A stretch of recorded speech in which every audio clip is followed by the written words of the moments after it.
Barack Obama shirt here, guys. Maelfu na maelfu ya watu walimiminika katika jiji la Washington kuhudhuria kuapishwa kwa Rais Barack Obama kwa muhula wa pili. Lakini zaidi pia walikuja kusherekea na kujitumbuiza katika ghafla mbalimbali zilizofanyika na kuandaliwa kote katika mji mkuu wa Marekani. Wasanii mashuhuri wa Marekani na kutoka nchi za nje walishiriki na kuwatumbuiza watu kutoka sehemu mbalimbali za mji.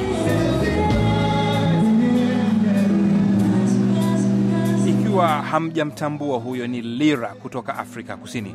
Aliimba katika sherehe iliyoandaliwa na afisi za ubalozi za nchi mbalimbali za dunia kwa mara ya kwanza ili kusherekea pamoja na Rais Obama.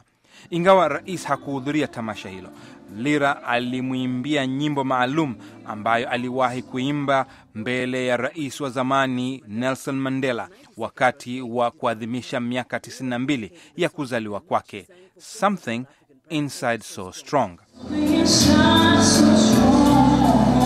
Sasa ilikuwaje akaalikwa hapa Washington? Just a great event, just to be here in DC during the inauguration. The energy was incredible. Mwanzoni mimi sikufahamu jinsi ilivyotokea. Tulipata barua pepe kueleza kwamba kuna tamasha inafanyika na wangelipenda tushiriki katika tamasha hilo. Basi mimi ninadhani ni jambo kubwa kuweza kuhudhuria na kuwepo hapa DC wakati wa sherehe za kuapishwa Obama. Baada ya kumsikiliza na sauti yake nyororo ya kuvutia, nimefahamu kwa nini amealikwa. Akiwa na umri wa miaka 33, Lira ambaye jina lake la kuzaliwa ni Lerato Molapo ameshatoa album 6, 4 akirekodi katika studio na 2 akiwa katika tamasha, pamoja na DVD 2, na ameshajinyakulia tunzo kadhaa nyumbani na kimataifa.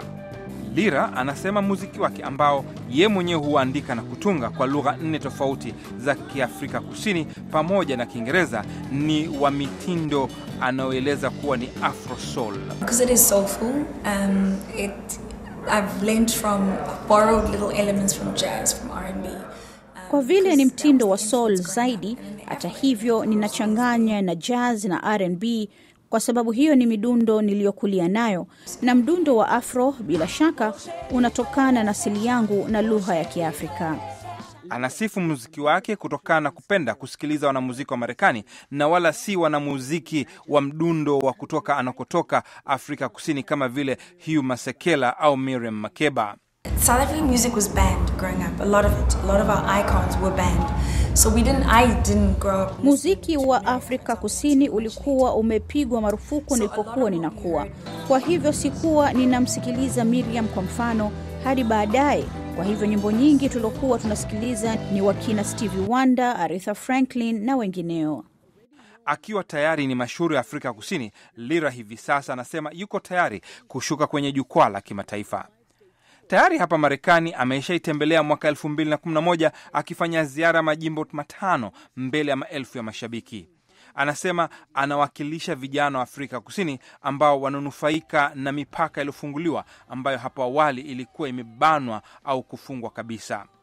The challenge that we had as our generation was, now that we're free, how do you do free? What do you do with it? Changamoto tuliyokuwa nayo katika kizazi hichi chetu ambacho hivi sasa kiko huru ni tufanyeje na uhuru huu wetu? Tufanye nini? Ina maana gani kwangu mimi? Kwangu mimi ina maana nina uhuru wa kufuata ndoto yangu na kuipanga ninapoendelea mbele. Hivi sasa kwa vile nimeshaikomboa Afrika, ninapanua nafasi zangu, hivyo ndivyo ninavyotumia uhuru wangu. Akidhamiria kuendeleza utamaduni wake, Lira anasema kama wengine wa kizazi chake anajichukulia kama kiungo cha kuleta mabadiliko kwa kuleta amani na umoja duniani kupitia muziki. We've got a bit of our heritage, but we have a desire to be global players and contributors. Ninajitambulisha kama Mwafrika wa mjini. Yaani tulichonacho kama Waafrika ni kwa sehemu tuna urithi wetu, lakini tunafahamu pia kuwa walimwengu tuchangie katika utandawazi. Kile ninachoona mimi ni kwamba imani ya Kiafrika inaweza kusaidia dunia ili kurudi katika imani ya kibinadamu, yani ubuntu, kama tunavyoisema huko Afrika Kusini. Lira anatayarisha album mpya na kuanza ziara ya kimataifa.